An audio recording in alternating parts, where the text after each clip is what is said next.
Galmudug naval forces operating in Hobyo district have seized a fishing vessel that was fishing illegally off the coast of Hobyo in Mudug region. According to reports, the seized ship was carrying the Chinese flag and was brought to the port of Hobyo in the Galmudug state of Somalia. Hobyo Coast Guard Commander Abdurrahman Ali told reporters that they are now holding the ship and all its crew. The Coast Guard commander also confirmed that there were 17 crew members on board from China, Indonesia and India.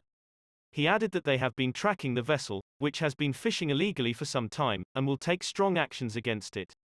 He underlined that they will continue their activities against foreign vessels fishing off the coast of the administration. However, the move by the Somali regional government of Galmudug comes at a time when Somali fishermen have been complaining in recent months about large vessels fishing illegally off the coast of Somalia.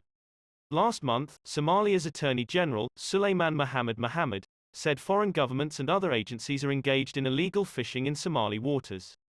Suleiman noted that there are Somalis who are assisting these agencies and countries in illegal fishing, which he described as unacceptable.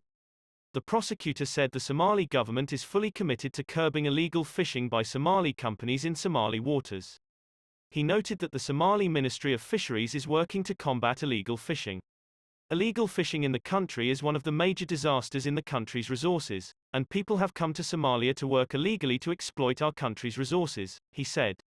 The Somali government has stepped up in protecting the coast from illegal fishing, although corruption has meant that some officials working alongside those accused of fishing illegally of the long stretch of ocean that Somalia possesses.